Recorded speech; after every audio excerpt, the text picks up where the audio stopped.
Hello বন্ধুরা, আমি আজকে আবার চলে এসেছি একটা নতুন রেসিপি নিয়ে, যেটা তোমরা নিত্য বাড়িতে প্রায় করে খাও। তা যারা আমাকে চেনো এবং অনেকেই চেনো না, তাদের জন্য বলি, আমি করুণা। আমি হায়দ্রাবাদ সেকেন্দ্রাবাদে থাকি। আর আমার একটা ক্লাউড কিচেন আছে। সেই ক্লাউড কিচেনের নাম হচ্ছে দ্য বং ফিউশন। তোমরা সুইগি জোম্যাটোতে গেলে সার্চ করে দেখতে পাবে আমার কী কী স্ন্যাক্স আইটেম আছে। সকালে ব্রেকফাস্ট চলে, সন্ধ্যেবেলাতেও চলে, তোমরা অর্ডার করলেই পেয়ে যাবে।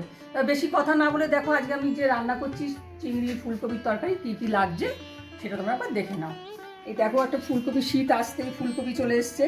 এটা ফুলকপি, এই বড় বড় চিংড়ি মাছ রয়েছে, তার জন্য রাখছে পেঁয়াজ, টমেটো, চিনি, জিরে ধনে গুঁড়ো, হলুদ গুঁড়ো, গোলমরিচ, গোটা জিরে, ঘি, পাঁচফোড়ন রয়েছে, তার মধ্যে রয়েছে তেজপাতা রয়েছে একটা, আর এখানে হচ্ছে এলাচ, দারচিনি, লবঙ্গ রয়েছে। আমি কাঁচা লঙ্কা দিয়ে রান্না করবো, যে লাল লাল কাঁচা লঙ্কা রয়েছে, আর ধনে পাতা, নুন, আলু ডুমো করে কেটে রেখেছি, টমেটো, আদা। তা আমি এই টমেটো আদা বেটে পেস্ট করে নিয়েছি, ঠিক আছে? নাহলে টাইম লেগে যাবে, তো দেরি হবে, ওই জন্য আমি পেস্ট করে রেখেছি। তো কী কী লাগছে আমি তোমাদের বলে দিলাম। আর এই পেঁয়াজ কুচি করেছি। এবার দেখো আমি কীভাবে রান্না করছি জিনিসটা। গ্যাসটা আমি অন করেছি। এবার আমি কড়াই বসিয়ে দিচ্ছি। তবে রেসিপিটার নাম তোমাদের বলে দিই, ফুলকপি চিংড়ির রসা, ঠিক আছে? এবার আমি আরম্ভ করছি। কড়াই বসিয়েছি, কড়াই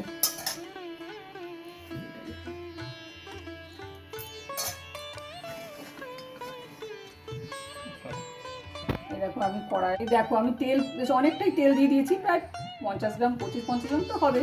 কেননা এই তেলটা বেশি করে দেওয়ার কারণ হলো, দুটো আলু কেটেছি ডুমো ডুমো করে, তারপরে ফুলকপিটা ভাজতে হবে, আলু ভাজতে হবে, চিংড়ি মাছ ভাজতে হবে। আর ওই জন্য এই তেল তরকারিটা মানে রসাটা রান্না করতে গেলে চিংড়ি ফুলকপি তেল একটু বেশি লাগে। সেই জন্য আর যতক্ষণ আমি আলুটা ভাজবো ততক্ষণ আমি ফুলকপি একটু ভাপিয়ে নিই। কেননা আমি গ্যাসটা অন করছি, জলের এই পাত্রটা বসিয়ে দিলাম। আমি এই ফুলকপিটা দেখো কীভাবে কেটেছি, এরকম ছোটো ছোটো করে কেটে নিয়েছি। এটা আমি এবার একটু নুন হলুদ দিয়ে ভাপিয়ে নেব।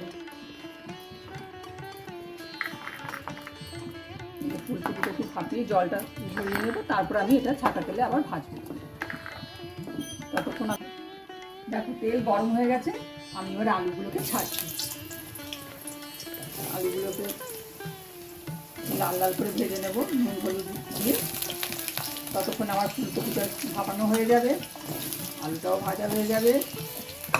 একটু হলুদ নুন দেব,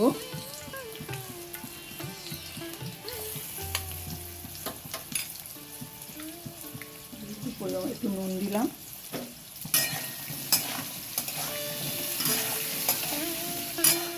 আলুটা ভাজা ভাজা হচ্ছে, তখন একটু ঢাকা দিবি, তাহলে তাড়াতাড়ি একটু মজে যাবে, সেদ্ধ হয়ে যাবে আলুটা। আমার ঠান্ডা নিচ্ছে না। এটা ফুলকপিটা আমি ভাপাতে বসিয়ে দিয়েছি নুন হলুদ দিয়ে। এটা একটু ফুটলে পরেই আমি নামিয়ে নেবো, দিয়ে জলটা ঝরিয়ে দেবো। অনেকক্ষণ হয়ে গেল, দেখো আমি এবার ঢাকাটা তুলে নিয়ে নিই আলুটাকে। আলুটা লালচে লালচে একটু ভাজা করতে হবে, আলুটা আর একটু হবে। ততক্ষণ আবার দেখো ফুলকপিটা সেদ্ধ হয়ে এসছে, ফুলকপিটা ফুটছে। এবার এটাকে আমি নামিয়ে নেবো। দেখছো, আমি এবার এটাকে নামিয়ে জল ঝরিয়ে নেবো। এই দেখো আমি ফুলকপিটা জল ঝরিয়ে নিয়েছি। এবারে আলুটা ভাজা হয়ে গেলে আমি ফুলকপিটা ভাজা করবো। আলুটা ভাজা প্রায় হয়ে এসেছে। স্টিম কমিয়ে ভাজতে করে ভালো সেদ্ধ হয়ে যাবে। জোড়া আছে দিলে না আলুটা পুড়ে যাবে। আমি স্টিম কমিয়ে কমিয়ে করি বলে একটু টাইম লাগে, কিন্তু আলুটাও তোমার তাহলে বেশি জল লাগে না। তোমাদের মশলার সাথে কষাতে কষাতেই হয়ে যায়, কেন এটা তো ফুলকপি চিংড়ির রসা, তো ওই জন্য বেশি জল দেবে না। একটু স্টিমটা কমিয়ে যদি ভাজা হয় না, তাহলে ভালো সেদ্ধ হয়ে যায়। জোর আছে যদি করা হয় আলুটা ভাজা হয়ে যাবে, কিন্তু ভেতরে সেদ্ধ হবে না। ওই জন্য আমি একটু স্টিমটা কমিয়ে সেদ্ধ করে ভাজা হয়ে গেল। এবার আমি আলুটাকে নামিয়ে নিচ্ছি, ভাজা লালচে লাল হয়ে গেছে দেখো। এবার আমি ফুলকপিটা ভাজবো। এবার আমি ফুলকপিটা ভেজে নেবো, বুঝছো তো? আর দেখো কিরকম সাইজে আমি কেটেছি, বেশি ছোট কাটলে গলে যাবে, ওই জন্য আমি একটু মিডিয়াম সাইজে কেটে নিয়েছি। এটা একটু লালচে লালচে করে ভেজে নেবো। ফুলকপিটা ভেজে নিয়ে আগে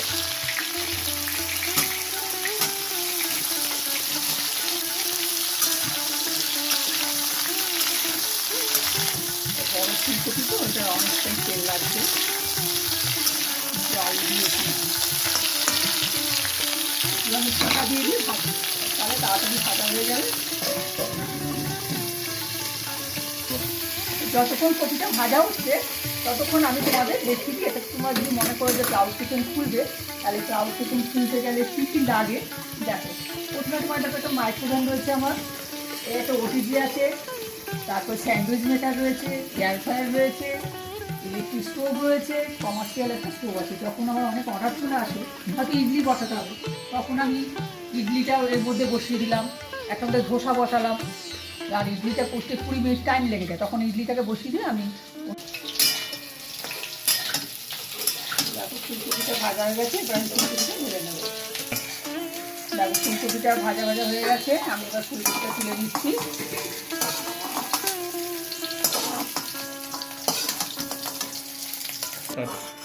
এই দেখো কতটা তেল দিয়েছিলাম, ফুলকপিটা টেনে নিয়েছি। আমি আরেকটু তেল দেবো, চিংড়ি মাছটা ভাজবো এবার, ঠিক আছে?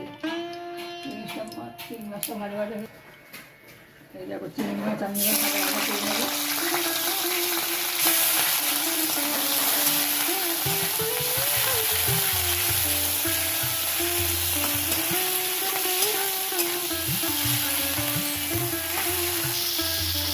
চিংড়ি মাছটা একটু লালচে লালচে করে আমি ভেজে নেবো। চিংড়ি মাছটা ভাজা হয়ে যায়, একটু টাইম নেবে, একটু মাছ হয়তো একটু মেরেই নামবো, বেশি মাছটা মাছতে লাগে না।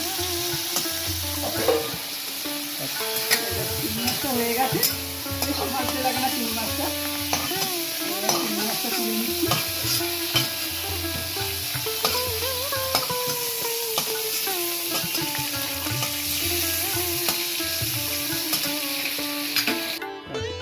দেখো চিংড়ি মাছ ভাজা হয়ে গেছে, আমি এবার তেজপাতা, জিরে, ফোড়ন, তারপর আমি যে মশলাটা বেটে রেখেছি, আদা, টমেটো, কাঁচা লঙ্কা, গোলমরিচ, এলাচ, দারচিনি সব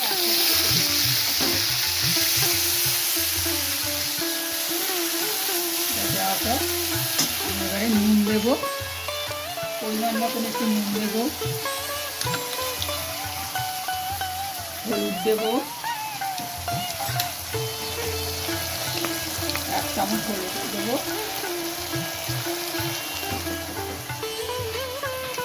হাফ চামচ জিরে গুঁড়ো দেবো, অত একটু ধনে গুঁড়ো দেবো,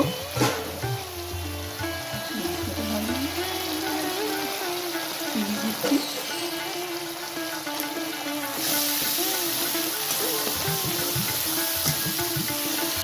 দেখো মশলাটা আমার কষানো হয়ে গেছে, ওই ফাঁকে আমি একটু পেঁয়াজটাকে ভেজে নিয়েছি।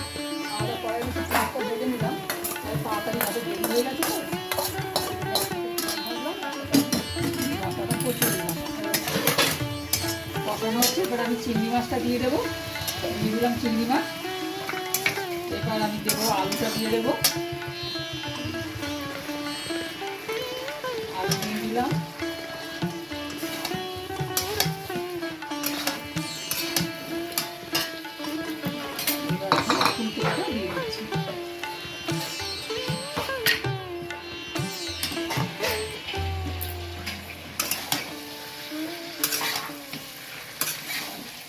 আমি খুব একটা বেশি মশলা ইউজ করিনি, একটা টমেটো আর লঙ্কা, গোলমরিচ যেগুলো, এলাচ, দারচিনি, লবঙ্গ এগুলো বেটে নিয়েছি।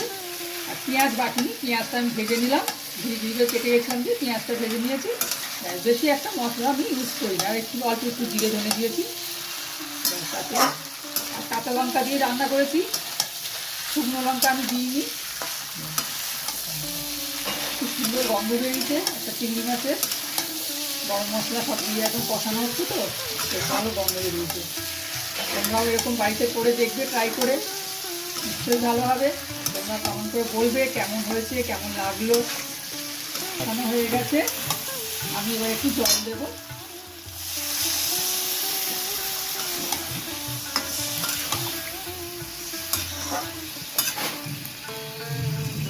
আমি এই মগে একদম জল দিয়েছি, মানে একটু ফুটবে তো জিনিসটা, তারপর আলু রয়েছে, একটু টেনে নেবে, ততক্ষণ এটা ফুটতে থাকুক।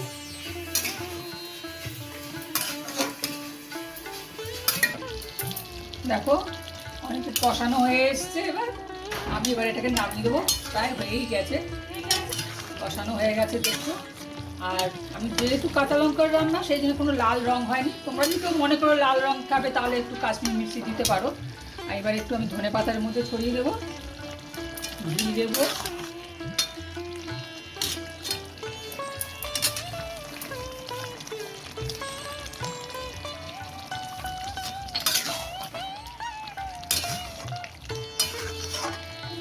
হয়ে গেছে, গ্যাস অফ করে দিচ্ছি।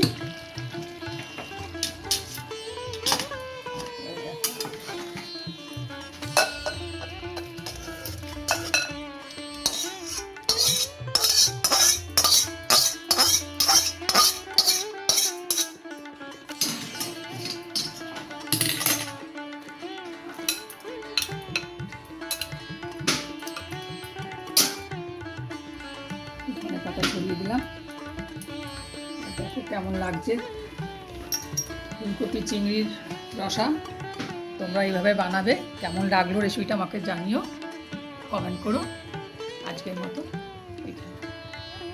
তাহলে আজকের মতন হয়ে গেল রান্নাটা আমার। দেখলে তা তরকারি হয়ে রসাটা কেমন লাগলো, ফুলকপি চিংড়ির রসা, তোমরা কমেন্ট করে জানিও, তোমার বন্ধুদের সাথে শেয়ার করো। আর আসছি তাহলে নেক্সট ভিডিওতে আর একটা নতুন রেসিপি নিয়ে। তোমরা সবাই ভালো থেকো।